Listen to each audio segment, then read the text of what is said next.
Kita akan buka dalam Galatia 3, 13 sampai 14. Galatia 3, 13 sampai 14. Salib Tuhan membebaskan kita dari kutuk. Saya bacakan Galatia 3, 13 dan 14. Kristus telah menebus kita dari kutuk hukum Taurat dengan jalan menjadi kutuk karena kita. Sebab ada tertulis, terkutuklah orang yang digantung pada kayu salib. Yesus Kristus telah membuat ini supaya di dalam Dia berkat Abraham sampai kepada bangsa-bangsa lain, sehingga oleh iman kita menerima roh yang telah dijanjikan itu.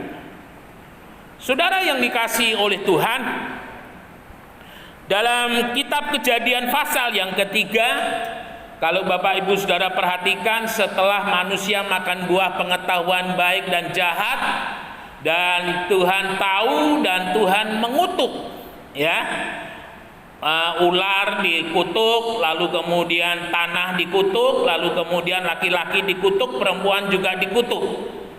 Kutuk itu adalah sesuatu yang buruk, tidak ada yang namanya kutuk itu yang baik. Jadi kutuk itu seperti sebuah hukuman yang diucapkan supaya itu terjadi. Dan pada masa yang lampau, orang-orang tertentu yang memiliki satu kehidupan spiritual yang luar biasa, dia, kalau boleh saya katakan, ucapannya itu sabdo panditoratu. Jadi apa yang diucapkan itu jadi. Dan demikian juga kita menyadari dalam Kejadian pasal yang ketiga ayat yang ke 14 sampai yang ke-17 bahwa kita berada dalam kondisi bumi yang terkutuk, ya.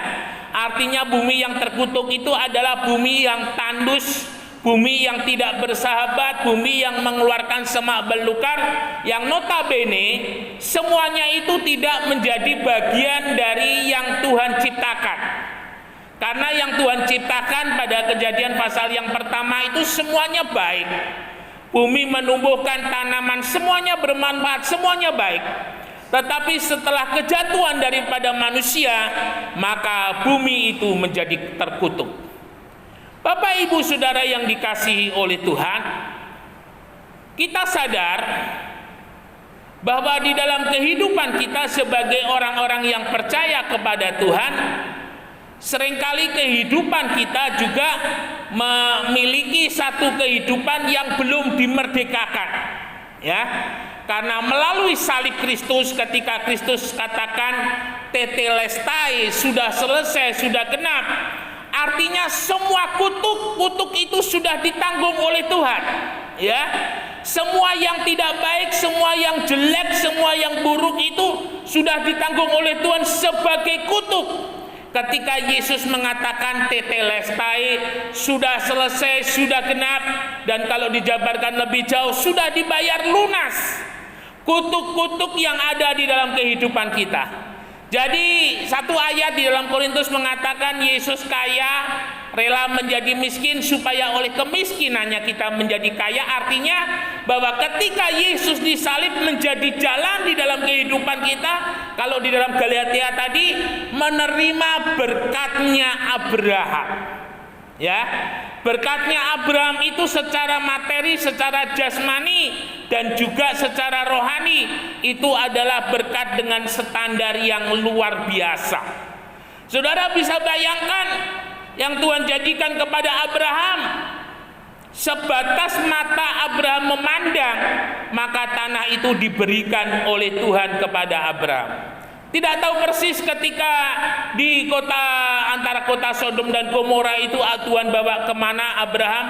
Tetapi ketika kami berada di atas Gunung Nebo, saya coba melihat tanah perjanjian dari atas Gunung Nebo itu luar biasa. Jadi sebatas pandang memata itu nggak ada limit, ya, nggak ada limit. Jadi artinya ketika Tuhan katakan kepada Abraham, sebatas mata Abraham memandang, tanah itu diberikan oleh Tuhan kepada keturunannya. Artinya tidak ada limit yang Tuhan berikan kepada Abraham. Dan itu bisa terjadi ketika kita ditebus, ketika kita menerima penebusan itu, dan ketika kita dibebaskan. Bapak Ibu yang dikasihi oleh Tuhan, tetapi kenyataannya tidak semua orang yang percaya kepada Tuhan, tidak semua orang Kristen dia hidup di dalam kuasa kebebasan. Dia sudah dibebaskan tetapi masih tidak hidup di dalam kuasa kebebasan. Kalau saudara perhatikan kehidupan bangsa Israel ketika keluar dari Mesir, ya, Bapak Ibu saudara perhatikan, orangnya keluar bebas tetapi hatinya belum bebas. Itu bisa dilihat ketika mereka menghadapi masalah, ketika mereka menghadapi persoalan. Yang dilakukan oleh bangsa Israel adalah bukan sebagai orang yang bebas, artinya orang yang hidup berjalan bersama-sama dengan Tuhan, sebagai orang yang beriman kepada Tuhan, tetapi bangsa Israel masih mengikuti hatinya sendiri, masih mengikuti kehidupannya sendiri. Bapak Ibu Saudara, Rasul Paulus mengatakan, hidupku ini bukannya aku lagi, tetapi Kristus yang hidup di dalam aku. Karena Kristus yang hidup di dalam aku, dengan kata lain, yang memimpin di dalam kehidupan daripada Rasul Paulus itu adalah Tuhan. Dan di dalam Matius 6:33 yang seringkali saya kutip mengatakan, usahakanlah agar Kristus memerintah atas hidupmu, maka sekaliannya yang lain itu akan ditambahkan kepadamu. Jadi penting di dalam kehidupan kita sebagai orang yang percaya kepada Tuhan, memberikan hati ini untuk ditebus oleh darah Kristus, untuk ditebus oleh salib Kristus, ya. Karena penebusan di dalam hati ini akan menentukan langkah hidup kita selanjutnya. Apapun yang menjadi pandangan kita, apapun yang menjadi tindakan kita, itu dimulainya dari hati. Setiap orang percaya yang memiliki hati yang sudah dibebaskan, hati yang sudah ditebus, maka dia pasti akan mengambil tindakan dengan beriman kepada Tuhan, tindakan dengan percaya kepada janji firman Tuhan. Karena tindakannya adalah tindakan yang beriman kepada Tuhan dan sesuai dengan janji firman Tuhan, maka tindakannya akan menjadi sebuah tindakan yang tidak salah. Nah, sebagai sebuah perbandingan Bapak Ibu Saudara, ketika hidup kita, hati kita masih hidup di dalam kuasa daripada kutuk, maka yang terjadi dalam hidup kita, masalah itu yang fokus, ya. Masalah itu menjadi fokus ketika hidup kita belum dibebaskan oleh Tuhan, masalah itu menjadi fokus. Ini berbeda dengan orang yang sudah dibebaskan, orang percaya yang sudah menerima penebusan dan hidup di dalam kuasa kebebasan. Fokusnya adalah Yesus. Nah, saudara yang dikasihi oleh Tuhan, dalam hidup ini, ketika kita melihat masalah itu besar, maka Yesus itu kecil. Dan karena ketika Yesus itu kecil, maka masalah itu yang akan terus menguasai dalam hidup kita. Mengapa murid-murid gagal mengendalikan perahunya yang diterjang oleh badai di tengah-tengah danau? Karena mereka fokus kepada masalah. Dan ketika mereka fokus kepada masalah, mereka diseret oleh masalah untuk selalu bergumul dengan masalah itu. Sehingga Yesus katakan, letih, lesu, berbeban berat, tidak ada lagi yang bisa menolong, marilah datang kepadaku. Dalam kondisi yang sudah terkapar, Yesus katakan, aku akan memberikan kelegaan kepadamu. Ada banyak orang Kristen, dia hidupnya fokusnya kepada masalah, belum menjadi orang yang sudah dimerdekakan. Ya, mereka lihat Yesus itu kecil, masalah itu yang besar. Sehingga murid-murid mengatakan, Tuhan, mengapa engkau biarkan kami hampir tenggelam? Ya, Yesus dengan kata lain mungkin Yesus bisa ngomong, kamu biarkan aku sendiri kok di perahu. Sekarang setelah masalahnya berat, setelah masalahnya rumit, baru kamu datang kepadaku. Nah, kira-kira seperti itu. Nah, itu tidak boleh terjadi. Dalam hidup kita sebagai orang percaya, Yesus itu yang harus menjadi fokus. Mengapa? Injil itu ditulis oleh Matius, Markus, Lukas, dan Yohanes. Injil itu artinya adalah kabar sukacita besar sekali, dari kata euangelion. Kabar sukacita besar sekali. Mengapa? Karena di sana kita bisa melihat, kita bisa menyaksikan, dan juga kita bisa mengimani Yesus yang luar biasa selama 3,5 tahun pelayanan. Kalau boleh saya katakan, masalah dan persoalan kita bisa kita sejajarkan dengan masalah dan persoalan yang dihadapi oleh orang banyak yang datang kepada Yesus. Dan intinya ketika orang-orang yang datang kepada Yesus itu dengan sakitnya, dengan masalahnya, dengan kematiannya, dengan keberdosaannya mereka ditolong oleh Tuhan, maka demikian juga ketika kita membaca, ketika kita mengetahui peristiwa itu, maka kita juga mempunyai sikap seperti mereka, datang kepada Tuhan untuk Tuhan bebaskan, untuk Tuhan tolong dalam hidup ini. Ya, ketika Yesus besar, masalahnya kecil. Nah, itu kebalikannya dengan tadi. Ketika masalahnya besar, Yesusnya kecil. Ketika Yesusnya yang kecil, masalah yang menguasai. Tetapi ketika Yesus besar, masalah kecil, maka Yesus yang menguasai. Dan ketika Yesus menguasai, perlahan tapi pasti masalah persoalan itu akan meninggalkan di dalam kehidupan kita. Ya, Yesus yang besar, Yesus yang ajaib, itu tidak sekedar manis di kata-kata, tetapi itu dimaksudkan supaya orang percaya mau percaya kepada Tuhan. Keberadaan Yesus dari tahun ke tahun selalu keberadaannya diganggu supaya orang jangan percaya kepada Yesus. Kalau saudara tahu, di Israel itu ada namanya gerbang emas, ya, Golden Gate, ya, gerbang emas. Itu sekarang ditutup pada masa zaman Ottoman. Dan konon alasan mengapa Golden Gate itu ditutup, gerbang emas itu ditutup, supaya nanti kalau Yesus datang yang kedua kali tidak bisa melalui pintu itu, karena itu adalah pintu yang dipakai oleh Yesus keluar masuk. Ya, jadi ketika pemandu kita di sana bercerita tentang hal itu, kita ketawa.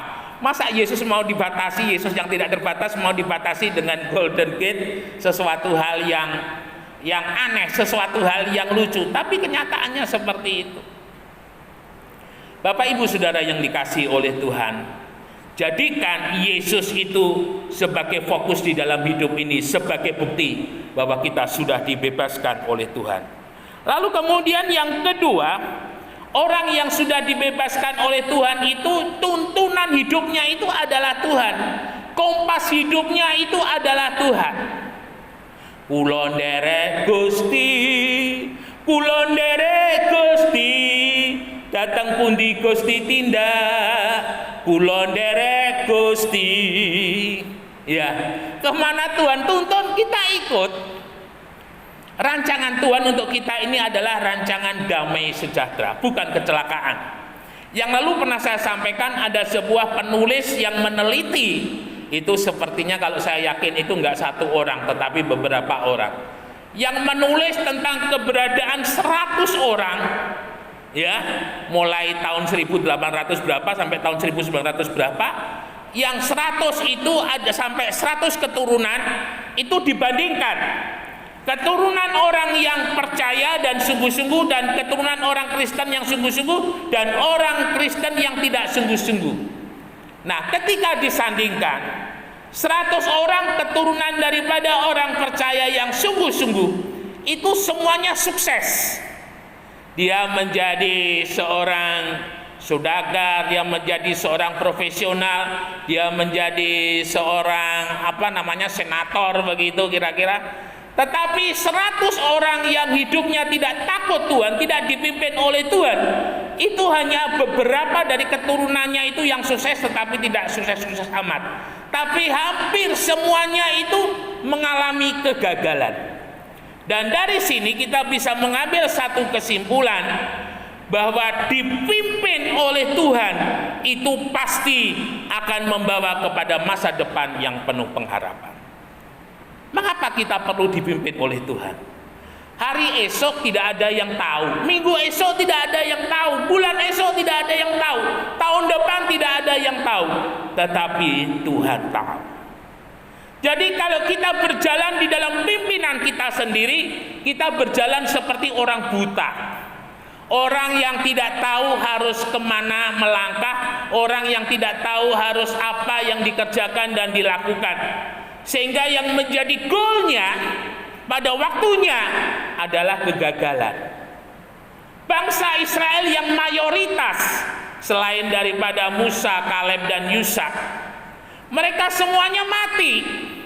Ya, 40 tahun lebih, kurang lebih mereka mati di padang gurun. Mengapa? Karena mereka tidak hidup dituntun oleh Tuhan. Maunya dituntun oleh dirinya sendiri, maunya dituntun oleh keinginannya sendiri. Dan itu membuat mereka gagal. Tetapi Kaleb dan Yusak yang mau dipimpin oleh Tuhan, tanah perjanjian, tanah yang penuh air susu dan madunya menjadi milik mereka. 2019 yang lalu ketika saya di Jericho, saudara, itu buah-buahannya itu luar biasa. Mulai dari yang namanya kacang, mulai yang namanya kurma, mulai yang namanya jeruk, pisang, itu luar biasa. Rasanya itu manis dan pohonnya itu, buahnya itu besar-besar. Seperti kalau kita dikenal di sini ada mangga Thailand, pepaya Thailand, ya semuanya kalau di Indonesia ini banyak yang dari Thailand. Tetapi kalau di sana yang dari Israel itu larinya ke Amerika, larinya ke Eropa, barangnya bagus. Yang namanya delima, saya belum pernah coba di Indonesia, itu sebesar daripada bola voli, ya. Dan itu kalau di jus itu enak luar biasa. Saya berkenalan dengan seorang Palestina, seorang Muslim namanya Ismail. Ketika dia jual, dia tidak laku, lalu dia kemudian datang kepada saya, "Brother, help me please, tolong saya." Dia katakan begitu, "Coba tolong bantu promosikan jus delima saya." Dan puji Tuhan, ketika saya bantu untuk rekan-rekan tur dari Indonesia, banyak yang beli. Sehingga saya ingat waktu di Jericho, waktu itu diberi bonus entah berapa gelas jus delima, lalu kemudian dia coba mix dengan apel, dia coba mix dengan jeruk, rasanya memang luar biasa. Nah, itu satu tanah yang Tuhan jadikan tanah yang subur, tanah yang penuh air susu dan madunya. Nah, kehidupan kita sebagai orang percaya ketika dipimpin oleh Tuhan, kalau dalam Mazmur pasal yang pertama ayat yang ketiga, apa saja yang diperbuatnya dibuat berhasil oleh Tuhan. Ya, dibuat berhasil oleh Tuhan. Nah, ini yang akan terjadi dalam hidup kita. Jadi miliki satu kehidupan sebagai seorang yang sudah ditebus oleh Tuhan. Fokusnya kepada Tuhan, hidupnya dalam pimpinan Tuhan. Lalu kemudian yang berikut, beriman. Ya. Orang yang sudah ditebus oleh Tuhan Yesus, imannya selalu kepada Tuhan. Orangnya selalu optimis. Orang yang punya iman itu adalah orang yang optimis. Dalam menghadapi segala sesuatu yang negatif, dia percaya bahwa sebentar lagi ketika dalam kesulitan-kesukaran Tuhan pasti tolong. Ini orang yang beriman. Orang yang beriman, dia tidak mungkin habis ini ada masalah, lalu esok ada lagi, tidak ada. Orang yang beriman selalu percaya ada masalah, ada jalan keluar, ada persoalan, ada pertolongan, ada sakit penyakit, ada kesembuhan. Itu orang yang beriman. Ya, mungkin hari ini fakta yang terjadi, kenyataan yang terjadi, mungkin usahanya lagi sepi, usahanya lagi mampet, tetapi karena dia beriman, dia percaya memegang pada firman Tuhan. Pada waktunya orang yang menabur dengan berlinang-linang air mata, dia akan menuai dengan bersorak-sorak. Nah, itu orang beriman seperti itu. Dia tidak mau dibelenggu di dalam kuasa kutuk, kuasa yang selalu membuat penderitaan, kuasa yang selalu membuat kesusahan, tidak ada damai sejahtera, sukacita. Dia tidak mau seperti itu. Nah, ini yang harus terjadi dalam kehidupan kita. Ya, kita selalu optimis. Bangsa Israel, mereka mayoritas adalah orang yang tidak beriman. Mengapa? Dia katakan, Musa, kami sudah melihat 10 pengintai itu bersama bangsa Israel. Mereka katakan, kami sudah melihat bahwa orang-orang Enak, orang-orang Het, orang Amori itu bangsa raksasa. Kami ini seperti belalang. Kalau kami maju berperang, kami akan ditelan oleh mereka. Tetapi beda dengan Kaleb dan Yusak ketika dia mengatakan, Jika Tuhan izinkan, kita akan masuk ke sana. Nah, ini kata-kata orang yang beriman, kata-kata orang yang sudah dibebaskan. Dan ini yang terjadi dalam kehidupan kita. Jika hari ini saudara mungkin melihat kenyataan sulit sukar, tetapi iman saudara mengatakan kebenarannya adalah Yesus sudah tolong, Yesus sudah berkati, Yesus sudah sembuhkan, dan itu yang akan terjadi dalam kehidupan kita. Seperti kata-kata itu seperti sebuah tanaman, ya. Ketika tanaman itu saudara nanam buah jeruk, ketika saudara pelihara, saudara siram dengan baik, maka buah jeruk itu akan saudara dapat. Ketika kata-kata itu adalah kata-kata iman yang saudara perkatakan tiap hari, maka mujizat itu akan terjadi. Tetapi ketika kata-kata kutuk, kata-kata kegagalan yang saudara ucapkan, maka kegagalan itu yang terjadi. Jangan ucapkan kata-kata kegagalan. Jangan ucapkan kata-kata putus asa. Tetapi yang kita ucapkan adalah kata-kata iman, kata-kata optimis. Bersama dengan Yesus semuanya akan diubahkan. Bersama dengan Yesus semuanya akan menjadi baik. Bersama dengan Yesus aku diberkati. Teruslah berjalan sebagai orang yang dimerdekakan. Orang yang sudah dimerdekakan itu akan nampak di dalam stylenya, ya. Fokusnya kepada Yesus, hidupnya di dalam pimpinannya Tuhan, dan senantiasa beriman. Itu menjadi stylenya, menjadi gaya hidupnya sehari-hari. Tapi jangan menjadi orang yang masih terbelenggu di dalam kutuk. Fokusnya tidak kepada Tuhan, fokusnya kepada masalah. Tidak ada pimpinan Tuhan, tidak beriman kepada Tuhan, kegagalan yang didapat. Sore hari ini, minggu-minggu menjelang Jumat Agung, biarlah kita mau syukuri anugerah Tuhan. Yesus sudah mati atas hidupku. Hidupku sudah ditebus. Sekarang aku sudah dimerdekakan. Aku mau menikmati berkatnya Tuhan. Aku mau menikmati kuasanya Tuhan.